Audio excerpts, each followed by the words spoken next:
Bank robbery അങ്ങനത്തെ ഒരു related ആണ്. അപ്പൊ നിങ്ങളുടെ ലൈഫിൽ അങ്ങനെ എന്തെങ്കിലും ബാങ്ക് റിലേറ്റഡ് മൊമെന്റ്സ് എന്തെങ്കിലും ഉണ്ടായിട്ടുണ്ടോ? ബാങ്ക് മോഷ്ടിച്ചിട്ടുണ്ടോ? അങ്ങനെ ഒരു ട്രോൾസിനോട് പ്രതികരിക്കാനുള്ളത് പല സ്ഥലത്തും കഴിഞ്ഞ ആഴ്ചയൊക്കെ ഇരുന്ന് പ്രതികരിച്ചതാ. എനിക്ക് കുടുംബം കലക്കരുത്, എന്റെ ചേട്ടനും ഞാൻ എന്റെ ബന്ധം നഷ്ടപ്പെട്ടു. അപ്പം വിനീത് ചേട്ടൻ ന്യൂ ഫിലിം ചെയ്യാൻ പോവാണ്. അപ്പം എങ്ങനെയാണ് അതില് ക്യാരക്ടർ ഉണ്ടോ? ഇല്ല ഇല്ല, ഇനി എന്നെ വിളിക്കും തോന്നുന്നില്ല. അറിയാലോ നമ്മള് ഇതിനെതിരെ സിനിമ ഓടിക്കൊണ്ടിരിക്കുന്ന സമയത്ത് പലപ്പോഴും നമുക്ക് പറയാൻ പറ്റാത്ത കാര്യങ്ങൾ പിന്നീട് നാട്ടുകാർ പറയുന്ന സമയത്ത് നമ്മൾ നാട്ടുകാരെ കൂടെ നിൽക്കുക. ജ്ഞാപകം അത് കേൾക്കുമ്പോൾ ഭയങ്കര ജ്ഞാപകം. ജ്ഞാപകം പോലത്തെ പാട്ടൊക്കെ ഇനി ആരാ ചെയ്യാ? വെള്ളമടിക്കാൻ ഓ അജു തന്നെ. അജു വർഗീസ് എന്താ പടയപ്പയാ? ഇന്റർവ്യൂ സ്റ്റാർ എന്നുള്ളൊരു പേര് മാറ്റണം. പേര് മാറ്റാൻ ഇപ്പൊ ഞാനല്ലല്ലോ എനിക്ക് പേരിട്ടത്. കേൾക്കുമ്പോ തന്നെ ആരും വന്നിട്ട് ഇന്റർവ്യൂ ഒക്കെ കാണാറുണ്ട് കേട്ടോ. ഓ ബേസിൽ കഴിഞ്ഞ ദിവസം വിളിച്ചപ്പോൾ എന്നോട് പറഞ്ഞു, അവനോട് ഇപ്പൊ കഴിഞ്ഞ കുറച്ച് മുന്നേ വരെ ജാനിമന്നും മറ്റേ പടം മറ്റേ ജയയുടെ കാര്യങ്ങളൊക്കെ പറഞ്ഞ ആൾക്കാർ വിളിക്കുന്ന അത് മാറിയിട്ട് ഇപ്പൊ ഇനി അടുത്ത ഇന്റർവ്യൂ പൊളിക്കണം. ബേസിൽ ചേട്ടൻ്റെ കാര്യം പറഞ്ഞപ്പോൾ ഫസ്റ്റ് വർഷങ്ങൾക്ക് ശേഷം ഇറങ്ങുന്ന സമയത്ത് ബേസിൽ ചേട്ടനെ ധ്യാൻ ചേട്ടനെ ഒന്ന് എയറിൽ കയറ്റിയായിരുന്നു. അതിനുശേഷം തിരിച്ച് എയറിൽ കയറ്റിന്നൊക്കെ ഒരു വീഡിയോ വന്നായിരുന്നു. ഈ ആഴ്ച എയർ കയറുന്ന നീ ഇത് ചോദിക്കുന്ന എനിക്ക് മനസ്സിലാവത്തില്ല. ഞാൻ അവനെ വിളിച്ചിരുന്നു വേറൊരു കാര്യത്തിന് വേണ്ടിയിട്ട്. അതിന് തൊട്ട് കുറച്ച് മുന്നേ എൻ്റെ അടുത്ത് പറഞ്ഞ് ഇങ്ങനെ പടം ഇറങ്ങി ആരോ പറഞ്ഞ അങ്ങനെ ഹിറ്റാണ് പരിപാടി ഇതാണെന്നൊക്കെ. അപ്പോഴാണ് ഞാൻ ഇവനെ വിളിക്കുന്നത്. സ്വാഭാവികമായിട്ടും അവൻ എനിക്ക് വിളിക്കേണ്ട കാര്യമുണ്ട്, ഇവന്റെ അഹങ്കാരം കേൾക്കേണ്ടിയും വരും എന്നുള്ള ഉറച്ച ഇത് വിശ്വാസത്തോടെ ഞാൻ വിളിച്ചപ്പോൾ അവൻ്റെ ഒരു ചിരിയായിരുന്നു. ഏത് ഹിറ്റായതിന്റെ ചിരി. ഞാൻ പറഞ്ഞ അതവിടെ നിൽക്കട്ടെ, ഞാൻ വിളിച്ച വേറൊരു കാര്യത്തിനാണ്.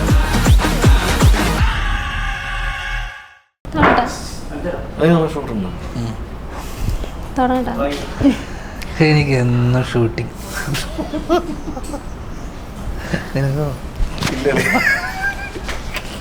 ഭാഗ്യവാൻ. ഹായ് ഹലോ, എല്ലാവർക്കും വെറൈറ്റി മീഡിയയുടെ പുതിയൊരു ചർച്ചയിലേക്ക് സ്വാഗതം. ഞാൻ Mastani and this is our show Masti with Mastani. So ഇന്ന് എൻ്റെ കൂടെ ജോയിൻ ചെയ്തിരിക്കുന്ന ഗസ്റ്റുകൾ ഏറ്റവും പുതിയ റിലീസായ പാർട്ട്ണർ ഇൻ ക്രൈം എന്ന സിനിമയുടെ വിശേഷങ്ങളുമായി കുറച്ച് മാസങ്ങൾക്ക് ശേഷം ധ്യാൻ ശ്രീനിവാസൻ ചേട്ടൻ. Welcome to the show. കുറച്ച് 2 മാസമല്ലായിട്ടുള്ളൂ. 2 മാസം ആയില്ലേ. സഞ്ജു ചേട്ടൻ and director Naveen, welcome to the show. Thank you. Interviews ഒക്കെ ചെയ്ത് ടയേർഡായിട്ടിരിക്കുകയാണ് അല്ലേ എല്ലാവരും? വിശക്കുന്നുണ്ടോ? വിശക്കുന്നില്ലേ? നല്ലപോലെ വിശക്കുന്നുണ്ടെന്ന് കണ്ടാൽ ചെറുതായിട്ട് കഴിക്കാതെ വന്നിട്ട് ഞങ്ങൾ നന്നായി കഴിച്ചു. ആണല്ലേ? ഓക്കെ. അപ്പം എന്താണ് സിനിമ? ഇപ്പം എല്ലാവരും പറഞ്ഞു വെച്ചിട്ട് ബാങ്ക് റോബറി റിലേറ്റഡ് ആണ് മൂവി എന്ന് പറഞ്ഞു. അപ്പം എങ്ങനെയാണ് നിങ്ങളുടെ ക്യാരക്ടേഴ്സ് ഒക്കെ? നവീൻ ചേട്ടൻ ഡയറക്ടർ പറയൂ. ഫസ്റ്റ് ഡയറക്ഷൻ സ്ക്രിപ്റ്റ് എഴുതിയിട്ടുണ്ട്. ഇര എന്ന് പറഞ്ഞ മൂവിയിട്ട്. അത് ബാങ്ക് റോബറി എന്ന് പറയാൻ പറ്റില്ല, അങ്ങനെ ക്രൈം ത്രില്ലറാണ്. ഹൈസ്റ്റ് അങ്ങനെയൊക്കെയുള്ള ഒരു ജോണറിൽപ്പെട്ട, ഹൈസ്റ്റ് അല്ല, അങ്ങനെ ഒരു ജോണറിൽപ്പെട്ട അങ്ങനത്തെ സിനിമകളൊക്കെ ഇഷ്ടപ്പെടുന്ന ആൾക്കാർക്ക് വളരെ ഇഷ്ടപ്പെടുന്ന സിനിമയായിരിക്കും. ഓക്കെ. എന്താ ക്യാരക്ടർ ഇതില് ഒരു നമ്മളെല്ലാവരും ഒരു ബാങ്ക് എംപ്ലോയീസ് ആണ്.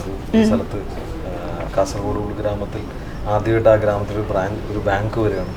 അതിൻ്റെ ബ്രാഞ്ചിൽ ബാങ്കിൻ്റെ ബ്രാഞ്ചിൽ വർക്ക് ചെയ്യുന്ന എംപ്ലോയീസാണ് ഞാനും ധ്യാനും ഒക്കെ ഉൾപ്പെടുന്ന. വേറെ മറ്റേ അനീഷ് ഗോപാലുണ്ട്, പിന്നെ ദേവകി രാജേന്ദ്രൻ ഉണ്ട്, പിന്നെ ഇതിൽ തന്നെ പ്രൊഡ്യൂസറായിട്ട് ദിനേശ് കൊല്ലപ്പള്ളി എന്ന് പറഞ്ഞിട്ടാളുണ്ട്. അപ്പോൾ പുള്ളിക്കാരനൊക്കെ ഉണ്ട്. അപ്പം അങ്ങനെ കുറച്ച് പേരടങ്ങുന്ന ഒരു സ്ഥലത്ത് ജോലിക്ക് വരുന്നത് പിന്നീട് ഉണ്ടാകുന്ന ചില സംഭവങ്ങളുമാണ് സിനിമ. എന്താ ചിരിക്കണേ?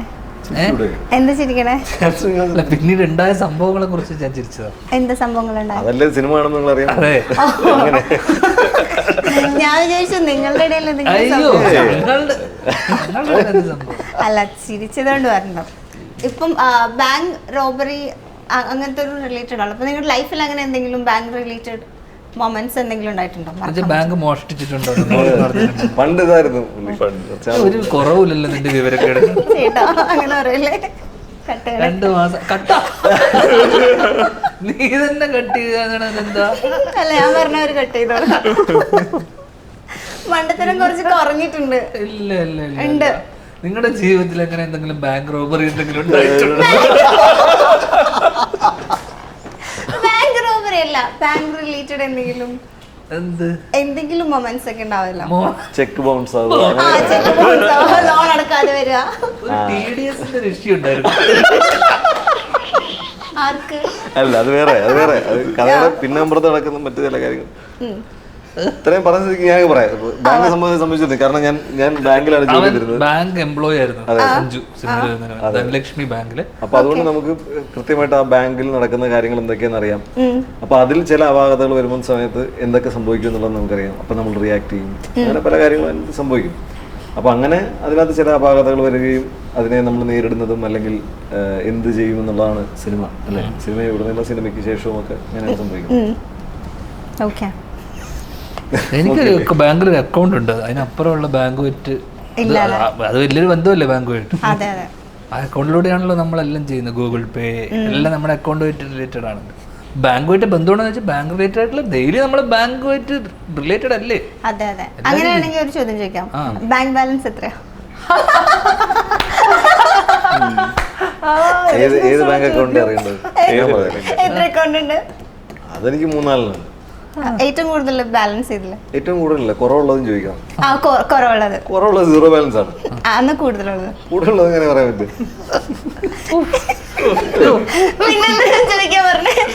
നാണക്കേടല്ലേ, അതുകൊണ്ട് പറയുന്നതാണ്. എന്നോട് ചോദിച്ചില്ല.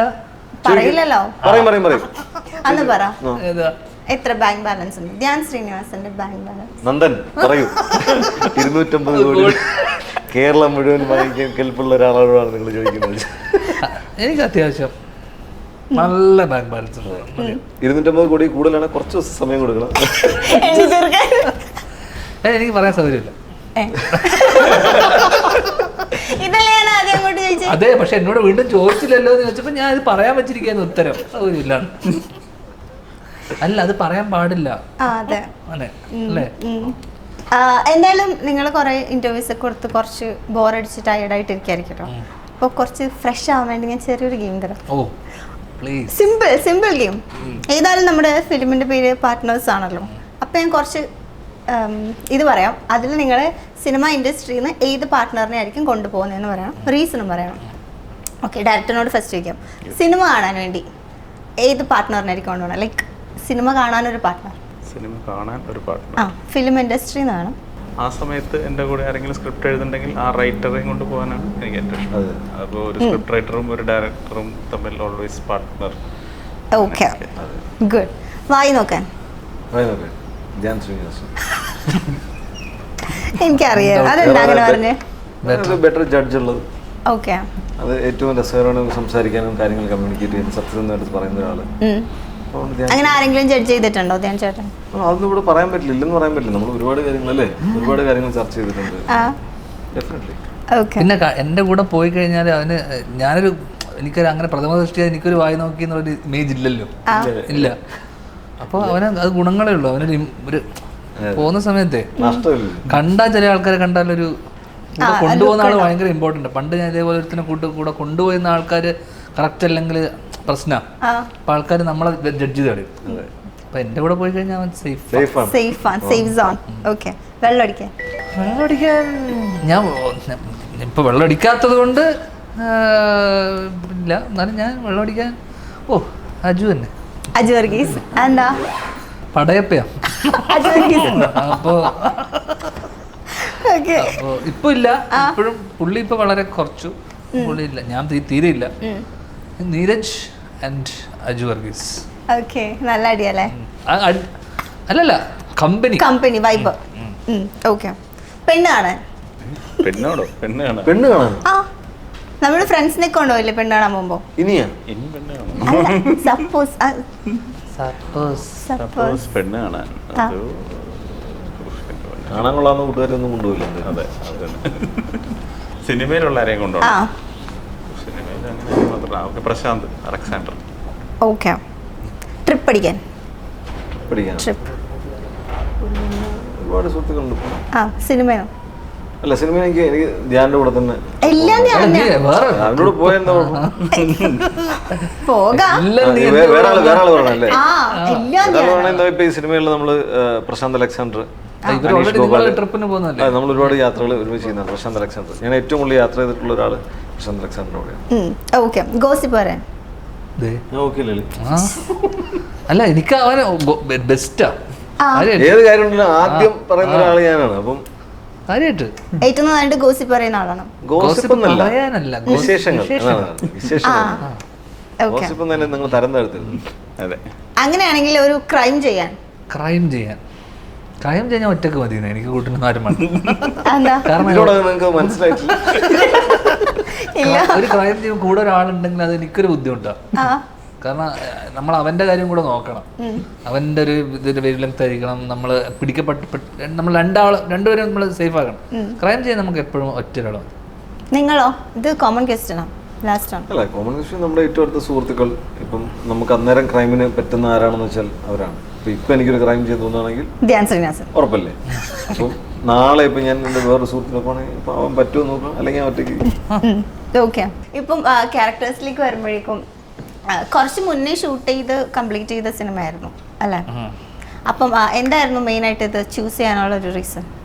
ആരോടാ? രണ്ടുപേരോടും ആക്ടേഴ്സ്. ഈ ഒരു ഐഡിയ ലൈക്ക് ഇതിന്റെ ഫസ്റ്റ് തോട്ട് ഞാൻ ഷെയർ ചെയ്തപ്പോൾ അതിന്റെ ഒരു സംഭവം, ആ സംഭവം ഞാൻ ഓൾറെഡി വായിച്ചറിഞ്ഞിട്ടുള്ളതും ഓൾറെഡി കേട്ടിട്ടുള്ളൊരു സാധനം ആയതുകൊണ്ട് തന്നെ എനിക്കത് കേട്ടപ്പോഴേ എനിക്കത് ഓക്കെ ആയിരുന്നു. അത് സിനിമയായിട്ട് വരുമ്പോൾ എങ്ങനെ ഉണ്ടാകുന്ന അറിയില്ലെങ്കിൽ പോലും ആ ഒരു നമുക്ക് ഫസ്റ്റ് ഇനീഷ്യലി നമ്മൾ കേൾക്കുന്ന ഒരു തോട്ടാണല്ലോ, ഒരു ഐഡിയ ആണല്ലോ. അപ്പോൾ അതിനൊരു സിനിമയ്ക്കുള്ളൊരു സാധ്യത ഉണ്ടെന്നും അത് സിനിമയായിട്ട് വന്നാൽ നമുക്ക് കാണാൻ ഇഷ്ടമുള്ള ചില സിനിമകളുണ്ടാവുമല്ലോ. ചിലതൊക്കെ നമ്മൾ വെറുതെ ചെയ്യും, ചില നമ്മൾ ബന്ധത്തിൻ്റെ പുറത്ത് ചെയ്യും. പക്ഷേ ഇത് നമ്മളൊരു ഇഷ്ടപ്പെട്ടിട്ട് തന്നെ ഞാൻ കമ്മിറ്റ് ചെയ്തൊരു സിനിമയാണ്. എന്ന് വെച്ചാൽ കേട്ടിട്ട് നമുക്ക് ഇഷ്ടപ്പെട്ടിട്ട് ചെയ്തതാണ്. അപ്പോൾ ആ രീതിയിൽ അതിൻ്റെ ഒരു ഇനീഷ്യൽ ഐഡിയ തന്നെയാണ് അതിനെ. കാരണം അത് നടന്ന സംഭവത്തിനെ ബേസ് ചെയ്തിട്ടാണ് ഇതിൻ്റെ ഈ കഥ സ്ക്രിപ്റ്റ് ചെയ്തിട്ടുള്ളത്. ആ നടന്ന സംഭവം ഭയങ്കര ഇൻട്രസ്റ്റിംഗ് ആണ്. Okay, true events based on. Yes. Okay. അത് തന്നെയാണ്. ഇപ്പം ഈ സിനിമയെ പറ്റി കഥ പറയുന്ന സമയത്ത് ഇതിനകത്ത് ഈ കഥ എന്താ ഇങ്ങനെയെന്ന് ചോദിക്കാൻ ഒരു ക്വസ്റ്റ്യൻ നമുക്കില്ല. കാരണം അത് ഓൾറെഡി നടന്നിട്ടുള്ളത്, നമ്മളത് പല വാർത്തയിലൂടെ അറിഞ്ഞിട്ടുള്ള ഒരു സംഭവത്തെ ബേസ് ചെയ്തുകൊണ്ടാണ്. അപ്പം അത് വെരി മച്ച് അത് എന്താ പറയുക വാലിഡ് ആയിട്ടുള്ള ഒരു കഥയാണ്.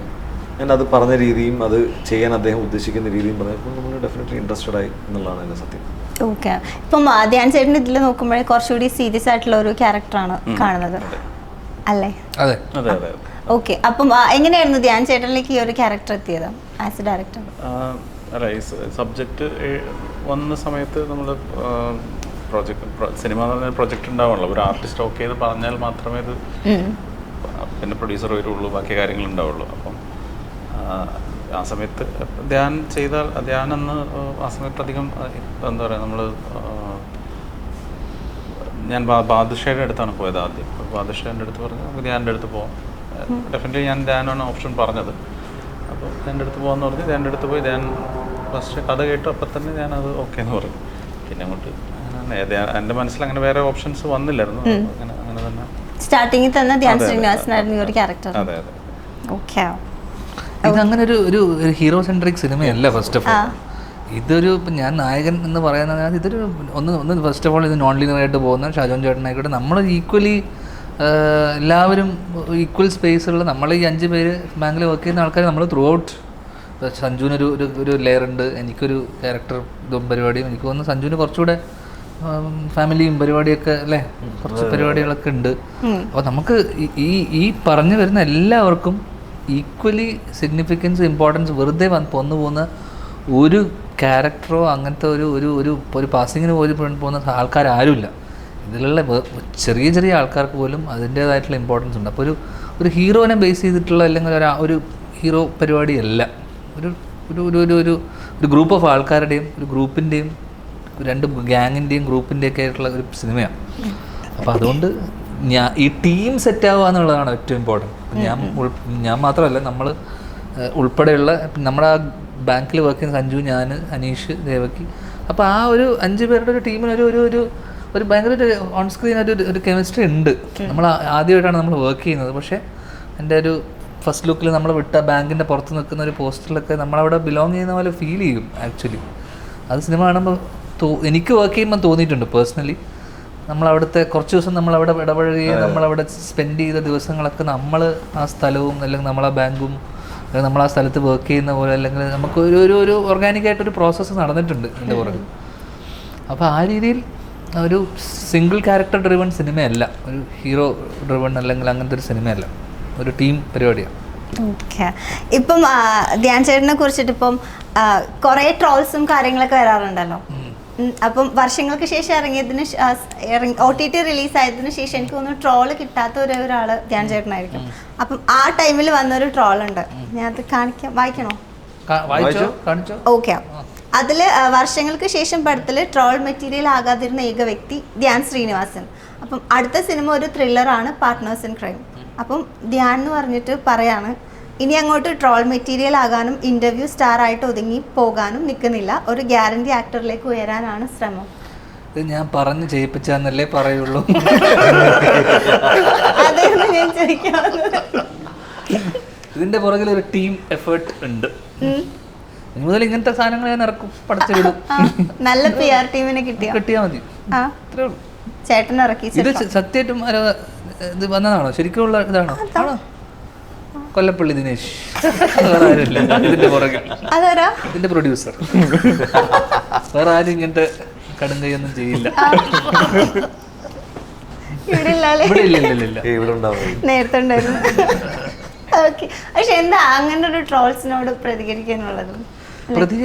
അല്ല, അങ്ങനെ പല സ്ഥലത്തും കഴിഞ്ഞ ആഴ്ചയൊക്കെ ഇരുന്ന് പ്രതികരിച്ചതാ. എനിക്ക് കുടുംബം കലക്കരുത്, എന്റെ ചേട്ടനും ഞാൻ എന്റെ ബന്ധം നഷ്ടപ്പെട്ടു. അല്ല, എന്നാലും ഇപ്പൊ പൊതുവെ ഇങ്ങനെ ഒരു തീരുമാനം എടുത്തിട്ടുണ്ടോ, ഇനി ഇന്റർവ്യൂ സ്റ്റാർ എന്നുള്ളൊരു പേര് മാറ്റണം? ഇതെല്ലാം കണക്റ്റഡ് അല്ലേ, സിനിമ ഉള്ളത് കൊണ്ടാണ്. നമ്മൾ എത്ര നിന്റെ ഈ ഷോന് പേരിട്ടതാരാ? എല്ലാ ഇന്റർവ്യൂവിലും പറയണ്ടേ? അപ്പൊ എന്തുകൊണ്ടാ ഇന്റർവ്യൂ, എന്തുകൊണ്ടാ പ്രമോഷൻ? ഈ പ്രമോഷൻ എന്തുകൊണ്ടാ? സിനിമ ഉള്ളതുകൊണ്ട്. അപ്പൊ സിനിമയിൽ നിന്ന് നമ്മൾ സിനിമ ഉണ്ടാവുന്നു, ഇന്റർവ്യൂവിന് വരുന്നു, ഇന്റർവ്യൂ ഹിറ്റ് ആവുന്നു, സിനിമ ഹിറ്റ് ആവുന്നില്ല. ചില സിനിമ വർഷങ്ങൾക്ക് ഓടിയില്ലേ ഇല്ലേ? അതുപോലെ ഇനി ഭാവിയിൽ സിനിമ ഓടും, ഇന്റർവ്യൂ ഓടും. അപ്പൊ പാരലി രണ്ടും കൂടെ അങ്ങ് പോട്ടെന്നേ, അതല്ലേ നല്ലത് അല്ലേ? പേര് മാറ്റാൻ ഇപ്പൊ ഞാനല്ലല്ലോ എനിക്ക് ഈ പേരിട്ടത്, ഞാൻ ഈ പേരിട്ടിട്ടോ എല്ലാം കുറെ ആൾക്കാർ ഇങ്ങനെ അങ്ങനെ വിളിക്കുന്നത്. എനിക്കത് കേൾക്കുമ്പോ തന്നെ ആരും വന്നിട്ട് ഇന്റർവ്യൂ ഒക്കെ കാണാറുണ്ട് കേട്ടോ. ആരും വന്നിട്ട് ഇപ്പൊ ഞാൻ വർഷങ്ങൾക്ക് ശേഷം ചെയ്ത് കഴിഞ്ഞതിന് ശേഷം എന്നാൽ പോലും ഇപ്പൊ ബേസിൽ കഴിഞ്ഞ ദിവസം വിളിച്ചപ്പോൾ എന്നോട് പറഞ്ഞു, അവനോട് ഇപ്പൊ കഴിഞ്ഞ കുറച്ച് മുന്നേ വരെ ജാനമന്നും മറ്റേ പടം മറ്റേ ജയയുടെ കാര്യങ്ങളൊക്കെ പറഞ്ഞ ആൾക്കാർ വിളിക്കുന്ന അത് മാറിയിട്ട് ഇപ്പൊ ഇനി അടുത്ത ഇന്റർവ്യൂ പൊളിക്കണം. അവന് പോലും എൻ്റെ കൂടെ ഇന്റർവ്യൂ ചെയ്തിട്ട് അവനിപ്പോ ഇനി ഇന്റർവ്യൂയെ പറ്റി പറയാനുള്ളൂ ആൾക്കാർ. അതൊരു ബാധ്യതയാണ് നമുക്ക് സത്യം പറഞ്ഞാൽ. അപ്പോ എപ്പോഴും ഇന്റർവ്യൂ മാത്രം ഇതായിട്ട് കാര്യമില്ല, അത് മാറ്റണം എന്ന് വെച്ച് കഴിഞ്ഞാൽ അങ്ങനെ മാറുമൊന്നുമില്ലല്ലോ. കുറച്ചു കാലമായിട്ട് അതിങ്ങനെ പേരുണ്ട്, രണ്ടും കൂടെ പാരലി അങ്ങ് പോട്ടെ. ഓക്കെ. ബേസിൽ ചേട്ടൻ്റെ കാര്യം പറഞ്ഞപ്പോൾ ഫസ്റ്റ് വർഷങ്ങൾക്ക് ശേഷം ഇറങ്ങുന്ന സമയത്ത് ബേസിൽ ചേട്ടനെ ധ്യാൻ ചേട്ടനെ ഒന്ന് എയറിൽ കയറ്റിയായിരുന്നു. അതിനുശേഷം തിരിച്ച് എയറിൽ കയറ്റിന്നൊക്കെ ഒരു വീഡിയോ വന്നായിരുന്നു. ഈ ആഴ്ച എയർ കയറുന്ന നീ ഇത് ചോദിക്കുന്ന എനിക്ക് മനസ്സിലാവത്തില്ല. ഞാനിപ്പോ ട്രോളൊക്കെ മാറ്റി കുറച്ച് ഡീസന്റ് ആയിട്ട് പോയിക്കൊണ്ടിരിക്കാം. ആണോ? എങ്ങനെ? നിന്റെ ഒരു ഇതിലും വ്യത്യാസമുണ്ട്, എനർജിയിൽ വ്യത്യാസമുണ്ടോ? ആലോചിച്ചിട്ടൊക്കെ സംസാരിക്കുന്നത് പോലെ നല്ല പണി കിട്ടുന്നുണ്ട്. അപ്പൊ അങ്ങനെ ഒരു വീഡിയോ പറഞ്ഞിട്ടുണ്ടായിരുന്നു ധ്യാൻ ചേട്ടൻ. തിരിച്ച് ഗുരുവായൂർ സിനിമ കണ്ടോ എന്ന് വിളിച്ച് ചോദിച്ചപ്പം കണ്ടു എന്ന് പറഞ്ഞൊരു സാധനം വീഡിയോ കാണിച്ചോ? ഇല്ല, ഞാൻ കണ്ടത് ഞാൻ അവനെ വിളിച്ചിരുന്നു വേറൊരു കാര്യത്തിന് വേണ്ടിയിട്ട്. അല്ല, അത് വേറൊരു കാര്യത്തിന് വേണ്ടി വിളിച്ചാ. അപ്പൊ അന്ന് ഗുരുവായൂർ അമ്പല നടയിൽ ഇറങ്ങിയ ഇറങ്ങിയ പിറ്റേ ദിവസമായിട്ടായിരുന്നു, ഇറങ്ങിയ ദിവസമായിട്ടായിരുന്നു. അപ്പൊ അന്ന് ഇറങ്ങിയത് എനിക്കറിയില്ലായിരുന്നു, അന്ന് റിലീസ്. ഞാൻ അപ്പം എന്നുവെച്ചാൽ അതിന് തൊട്ട് കുറച്ച് മുന്നേ എൻ്റെ അടുത്ത് പറഞ്ഞ് ഇങ്ങനെ പടം ഇറങ്ങി ആരോ പറഞ്ഞ അങ്ങനെ ഹിറ്റാണ് പരിപാടി ഇതാണെന്നൊക്കെ. അപ്പോഴാണ് ഞാൻ ഇവനെ വിളിക്കുന്നത്. സ്വാഭാവികമായിട്ടും എനിക്ക് വിളിക്കേണ്ട കാര്യമുണ്ട്, ഇവന്റെ അഹങ്കാരം കേൾക്കേണ്ടിയും വരും എന്നുള്ള ഉറച്ച ഇത് വിശ്വാസത്തോടെ ഞാൻ വിളിച്ചപ്പോൾ അവൻ്റെ ഒരു ചിരിയായിരുന്നു, ഏത് ഹിറ്റായതിന്റെ ചിരി. ഞാൻ പറഞ്ഞ അതവിടെ നിൽക്കട്ടെ, ഞാൻ വിളിച്ച വേറൊരു കാര്യത്തിനാണ്. എന്തായാലും അവസാനം ഞാൻ വെക്കും പറഞ്ഞു, നിന്റെ ഈ സന്തോഷത്തിൽ ഞാനും പങ്കുചേരുന്നു എന്ന് പറഞ്ഞ് ഞാനങ്ങ് വെച്ചു.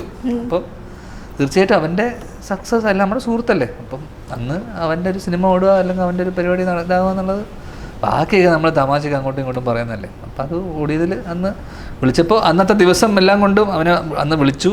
അന്നത്തെ ദിവസം തന്നെ അവൻ്റെ സിനിമ ഇറങ്ങി. അപ്പം അത് വിളിച്ച് എൻ്റെ ഫസ്റ്റ് റെസ്പോൺസ് കേട്ട് ഉടനെ ഞാൻ അവനോട് അതിൻ്റെ കൺഗ്രാജുലേഷൻസും അറിയിക്കാൻ പറ്റി.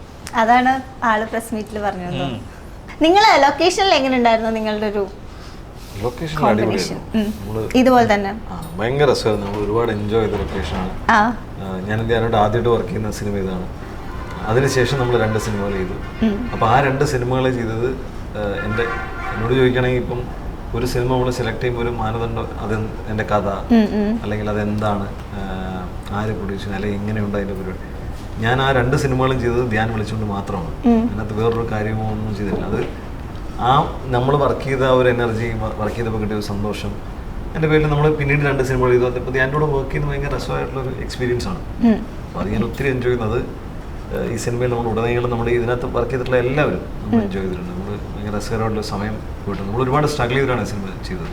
ഉദാഹരണത്തിന് ഇപ്പോൾ ഈ സിനിമ ചിലപ്പോൾ കുറേ കൂടി വലിയൊരു ക്യാൻവാസിലൊക്കെ ചെയ്യപ്പെടേണ്ട ഒരു സിനിമയായിരിക്കാം. പക്ഷേ പല കാരണത്താൽ നമ്മളൊരു ലിമിറ്റഡ് ബഡ്ജറ്റിൽ അല്ലെങ്കിൽ അത് വയബിൾ ആവണമല്ലോ എന്ന് വെച്ചാൽ നമ്മൾ കുറേ കാര്യങ്ങൾ കട്ട് ഷോട്ട് ചെയ്തിട്ടൊക്കെ ചെയ്തിട്ടുള്ള, ഒരുപാട് കോംപ്രമൈസ് ചെയ്തിട്ടൊക്കെ ചെയ്തിട്ടുള്ള ഒരു സിനിമയാണ്. അപ്പോൾ ആ സിനിമയിൽ നമുക്ക് വർക്ക് ചെയ്യുമ്പോൾ ഒരുപാട് സന്തോഷം കിട്ടുന്നത് ചിലപ്പോൾ അങ്ങനെയുള്ള അസോസിയേഷൻസ് കൊണ്ടാണ്. ആസ് എ ഡയറക്ടർ എങ്ങനെയായിരുന്നു? ഇപ്പം ധ്യാൻ ചേട്ടനും ഓൾറെഡി ഡയറക്ഷൻ കഴിഞ്ഞ് നിൽക്കുന്നുണ്ട്. അപ്പം എങ്ങനെ ഉണ്ടായിരുന്നു? എല്ലാവരും ഭയങ്കര സപ്പോർട്ടീവ് ആയിരുന്നു. അപ്പം ഈ പറഞ്ഞ പോലെ നമ്മൾ ഒരുപാട് ഹോട്ടലിൽ നിന്നൊരു 1.5 മണിക്കൂർ ദൂരത്തേക്ക് എവറി ഡേ ട്രാവൽ ചെയ്തിട്ടാണ് വന്നത്. അപ്പോൾ രാവിലെ 7 മണിക്ക് ഷൂട്ട് തുടങ്ങി 5:30 ഹോട്ടലിൽ നിന്ന് ഇറങ്ങണം. തിരിച്ച് ഹോട്ടലിൽ എത്തുന്നത് രാത്രി 11 മണിക്കാണ്. അപ്പോൾ ഇൻ ബിറ്റ്വീൻ ഇത്രയും ഒരു 30 ദിവസവും ഇങ്ങനെ ഇവരെല്ലാവരും ആർട്ടിസ്റ്റുകളെല്ലാവരും അങ്ങനെ തന്നെയാണ് വർക്ക് ചെയ്തിട്ടുള്ളത്. അപ്പോൾ അതെന്ന് പറയുന്നത് ഒരു ഡയറക്ടർക്ക് കിട്ടാവുന്ന അവർ തരുന്ന ഏറ്റവും വലിയ സപ്പോർട്ടാണ്. പിന്നെ അതൊരു ചെറിയ ഗ്രാമമാണ്, അവിടെ വേറെ ഒന്നുമില്ല. അപ്പം അവിടെ വന്നു കഴിഞ്ഞാൽ പിന്നെ വേറെ എവിടെയും പോകാനൊന്നുമില്ല. അപ്പോൾ എല്ലാവരും സെറ്റിൽ, നമ്മളെല്ലാവരും ഭയങ്കര ഫണ്ണായിരുന്നു. ഇവർ പ്രത്യേകിച്ച് ഈ 5 പേര് തമ്മിലുള്ള ഒരു റാപ്പോ ഭയങ്കര അവർ ആക്ച്വലി എനിക്ക് തന്നെ തോന്നിയാൽ ഇവർ കുറേ വർഷങ്ങളായിട്ട് ഈ ബാങ്കിൽ ജോലി ചെയ്ത് പരിചയമുള്ള ആൾക്കാരെ പോലെ ആയി എന്ന് തോന്നുന്ന പോലെയായിരുന്നു ഇവരുടെ ഒരു റാപ്പോ. അത് ചേട്ടനിലേക്ക് വരുമ്പോഴേക്കും ഇപ്പം ടീച്ചറിന്റെ താഴെയാണെങ്കിലും കുറെ കമന്റ്സ് ഒക്കെ വരാറുണ്ടല്ലോ. അപ്പം കൂടുതലും കണ്ട കമന്റ് എന്താണെന്ന് വെച്ചാൽ വർഷത്തിൽ ഏറ്റവും കൂടുതൽ സിനിമ ചെയ്യുന്ന ആൾ എന്ന അവാർഡ് ചേട്ടന് കൊടുക്കണം എന്നാണ്. എത്ര നാളത്തേക്കുള്ള ഡേറ്റ് ഓൾറെഡി ബ്ലോക്ക് ആയിട്ടുണ്ട്? ഇപ്പോൾ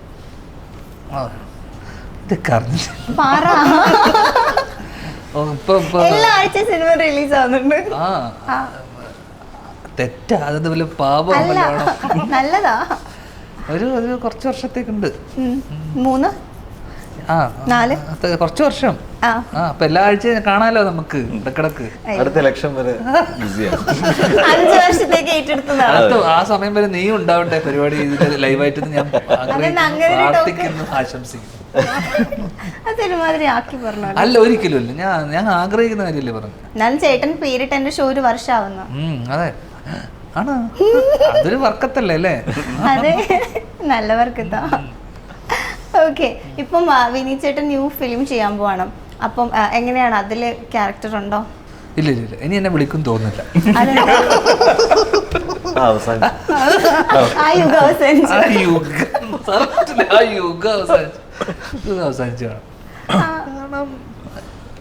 നമ്മള് അറിയാലോ, നമ്മള് അതിനെതിരെ കൊടി പിടിച്ചപ്പോ സത്യം നമ്മള് ഉള്ള സമയത്ത് നമ്മൾ ഇതാകണം. പക്ഷെ എന്ന് വെച്ചിട്ട് നമ്മൾ കുറച്ച് കഴിഞ്ഞിരുന്ന സമയത്ത് നമ്മളത് സത്യം പോലെ പറയണല്ലോ. നമ്മൾ സത്യം പറഞ്ഞു തുടങ്ങിയപ്പോൾ എനിക്കറിയില്ല, പുള്ളി അതിന് ശേഷം വിളിച്ചിട്ടില്ല, അതുകൊണ്ട് അപ്പോൾ പക്ഷെ നമ്മൾ ഒരിക്കലും സിനിമ ഓടിക്കൊണ്ടിരിക്കുന്ന സമയത്ത് പലപ്പോഴും നമുക്ക് പറയാൻ പറ്റാത്ത കാര്യങ്ങൾ പിന്നീട് നാട്ടുകാർ പറയുന്ന സമയത്ത് നമ്മൾ നാട്ടുകാരെ കൂടെ നിൽക്കുക.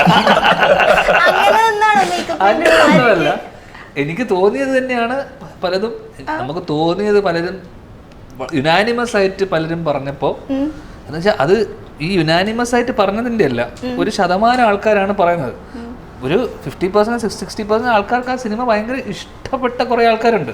എനിക്ക് ഇഷ്ടപ്പെട്ടിട്ടുണ്ട്, പ്രത്യേകിച്ച് ആ സോങ് ജ്ഞാപകം. അത് കേൾക്കുമ്പോൾ ഭയങ്കര ജ്ഞാപകം ആണല്ലേ. എനിക്ക് സങ്കടം ജ്ഞാപകം പോലത്തെ പാട്ടൊക്കെ ഇനി ആരാ ചെയ്യാ? സത്യം, അത് കേൾക്കുമ്പോൾ ഒരു വിഷമം. അതെ, അത് എനിക്ക് ഇഷ്ടപ്പെട്ടു. അത് എനിക്കും ഇഷ്ടപ്പെട്ടു ആ പാട്ട്. പക്ഷെ ആ പാട്ട് പലരും പറഞ്ഞു വെച്ചാൽ ആ പാട്ട് ഇടക്കിടക്ക് ഇങ്ങനെ ലൂപ്പിൽ ഇങ്ങനെ പലപ്പോഴായിട്ട് ഇടുന്ന സമയത്ത് അത് ഇഷ്ടപ്പെടാതെ പോയ ആൾക്കാരുണ്ട്. അതിലുള്ള ഇപ്പം നമ്മൾ OTT-യിലോട്ട് വരുമ്പോൾ അത് സ്മോൾ സ്ക്രീനിലോട്ട് വരുന്ന സമയത്ത് ഈ സ്മോൾ സ്ക്രീൻ എന്ന് പറഞ്ഞാൽ ബേസിക്കലി എന്താണെന്ന് വെച്ച് കഴിഞ്ഞാൽ ഇന്ന് OTT എന്ന് വെച്ച് കഴിഞ്ഞാൽ ബേസിക്കലി നമ്മൾ ചെയ്ത പ്രൊഡക്റ്റിനെ ഇതിനെ കീറി മുറിച്ച് അതിനെ ക്രിട്ടിക്കലി അനലൈസ് ചെയ്യാനുള്ള ഒരു പ്ലാറ്റ്ഫോമായി മാറി ബേസിക്കലി ആയി എന്ന് വെച്ച് കഴിഞ്ഞാൽ.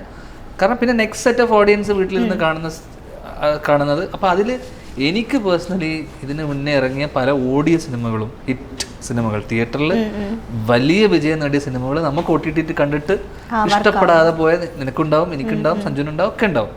നമ്മൾ അതേ സാധനം നമ്മൾ തിയേറ്ററിൽ കണ്ടിട്ട് ഇഷ്ടപ്പെട്ട സിനിമകളും ഉണ്ടാവും.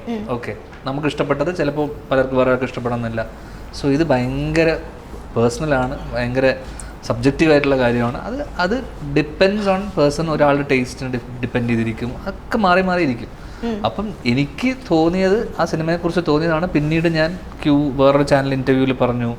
പിന്നെ ഇപ്പോൾ യുനാനിമസ് ആയിട്ട് കുറേ ആൾക്കാർ, പ്രത്യേകിച്ച് സോഷ്യൽ മീഡിയയിലുള്ള ക്രൗഡ്, കുറേ ആൾക്കാർ അതിന് ട്രോൾസ് വരാനും മീംസ് വരാനൊക്കെ കാരണം വെച്ച് കഴിഞ്ഞാൽ എന്ന് വെച്ചിട്ടൊരു സാധാരണ കുടുംബ പ്രേക്ഷകർ അല്ലെങ്കിൽ ഭയങ്കര ഫാമിലി ആയിട്ടുള്ള ഓഡിയൻസിനൊക്കെ ഭയങ്കരമായിട്ട് തിയേറ്ററിൽ അവർ അല്ലെങ്കിൽ ആ സിനിമ ഓടില്ല. ഇവിടുത്തെ റിവ്യൂവേഴ്സ്, ഇവിടുത്തെ മെയിൻ സ്ട്രീം റിവ്യൂവേഴ്സ് എല്ലാവരും ഇവിടുത്തെ മെയിൻ സ്ട്രീം റിവ്യൂവേഴ്സ് എല്ലാവരും ഭയങ്കര നല്ല അഭിപ്രായം പറഞ്ഞ സിനിമയാണ് വർഷങ്ങൾക്ക് ശേഷം തിയേറ്ററിൽ ഓടി ഏട്ടൻ ഏറ്റവും കളക്ട് ചെയ്ത സിനിമയാണ്. സോ അതിന് ശേഷം വരുന്ന ട്രോൾസും മീംസും എന്ന് പറയുന്നത് ഈ പറഞ്ഞ ക്രിറ്റിസിസം ഒക്കെ ഇത് OTT-യിൽ വരുമ്പോൾ ഉണ്ടാകുന്നത്. അത് സ്വാഭാവികമായിട്ടും ഓഡിയോ സിനിമകൾക്കൊക്കെ ഉണ്ടാകുന്നതാണ്. പക്ഷേ ഇതിൽ കുറച്ച് ഏട്ടൻ്റെ സിനിമകൾക്കുള്ള ഒരു ഫോമുല ഉണ്ട്, കുഞ്ചും കുറച്ച് ക്ലീഷയൊക്കെ. അതിനെ കുറച്ചുകൂടെ ആൾക്കാരെടുത്ത് പറയാൻ തുടങ്ങി ഈ സിനിമയിൽ വന്നപ്പോഴേക്കും. സോ അതിനെ ഹെൽത്തി ആയിട്ട് നമ്മൾ അതിനെ ആ ക്രിറ്റിസിസിനെ കാണണം, വളരെ പോസിറ്റീവായിട്ട് കാണണം.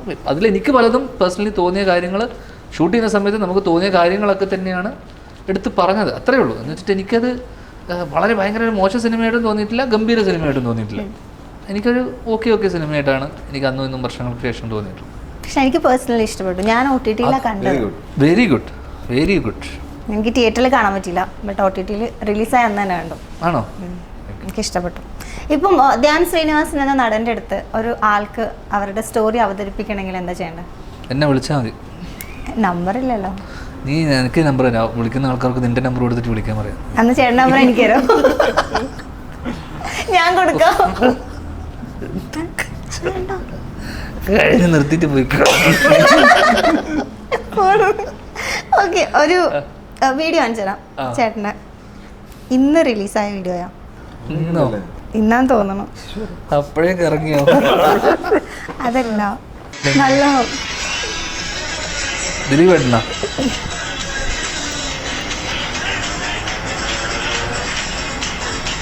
അപ്പം D150 സിനിമയുടെ ലൊക്കേഷനിൽ നിന്ന് ലീക്കായ ഒരു വീഡിയോ ആണ്. എന്താ അതിന്റെ അപ്ഡേറ്റ്സ്? അതിന്റെ അപ്ഡേറ്റ്സ് ഞാൻ അതിന്റെ ലൊക്കേഷൻ നിന്നാണ് വന്നിട്ടുള്ള ദിലീപ് ഏട്ടന്റെ പടം. D150 ദിലീപ് ഏട്ടന്റെ അങ്ങനെ അതിൽ ക്യാപ്ഷൻ ആണോ? 150 ഓക്കെ. അപ്പോൾ 150 ആയിരിക്കും. അപ്പോൾ അതിന്റെ ഇപ്പം ദിലീപ് ഏട്ടന്റെ അനിയനായിട്ട് ഷൂട്ട് നടക്കും. നാളെ രാവിലെ ഇത് കഴിഞ്ഞിട്ട് പോണം, രാവിലെ പോണം. എനിക്ക് രാവിലെ ഇന്റർവ്യൂ ഉണ്ട്, ഞാൻ ഇപ്പൊ വിടാം. എനിക്ക് അതിനേക്കാളും തിരക്കുണ്ട്. എന്തെങ്കിലും നിന്റെ ഷോന് പേരിട്ട ആളല്ലേ ഞാൻ? മടിയിലിരുത്തി മറ്റേ 28 പേരിടുന്ന പോലെ അതിന് നന്ദി ഞാൻ കാണിക്കുന്നുണ്ടല്ലോ. ഞാൻ നല്ല ചോദ്യങ്ങളല്ലേ ചോദിക്കുന്നത്. അത് രാവിലെ ദിലീപേട്ടന്റെ പടം രാവിലെ ഷൂട്ട് നടന്നുകൊണ്ടിരിക്കുക. അതിനിടയിലാ വന്നത്. എനിക്ക് തോന്നുന്നു ധ്യാൻ ചേട്ടനും ദിലീപ് ഏട്ടനും ചേരുമ്പോൾ അതും വലിയൊരു മാസ് ഹിറ്റാണ് ഞങ്ങൾ പ്രതീക്ഷിക്കുന്നത്. ആവട്ടെ, നല്ല കാര്യം. അയ്യോ, എന്തോ എടുത്തി വീണ പോലെ വീണല്ലോ. ഇല്ല ഓക്കെ, നന്നായി വരുന്നുണ്ടല്ലോ. അപ്പം എന്തായാലും പാർട്ട്നേഴ്സ് ഇൻ ക്രൈമിന് എല്ലാവിധ ആശംസകളും. Thank you. Partners in crime, നല്ല partners only in crime. June 28 partners തിയേറ്റേഴ്സിലേക്ക് റിലീസാണ്. എല്ലാവരും തിയേറ്ററിൽ തന്നെ പോയി കാണണം. അപ്പം നിങ്ങളുടെ വിലയേറെ അഭിപ്രായങ്ങൾ ധ്യാൻ ചേട്ടൻ്റെ ഇൻസ്റ്റഗ്രാമിലും ഫേസ്ബുക്കിലും വാട്സപ്പിലൊക്കെ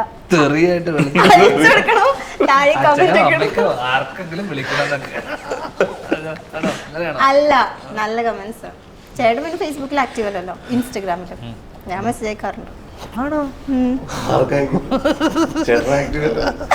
അതുകൊണ്ട് ആക്റ്റീവ് അല്ലെന്ന് എന്റെ മനസ്സിലായി. ചേട്ടൻ ആക്റ്റീവാ, പുള്ളിക്ക് അയച്ചു കൊടുത്തു. വേണ്ട. അപ്പൊ എന്തായാലും all the best. Thanks so much. Thank you.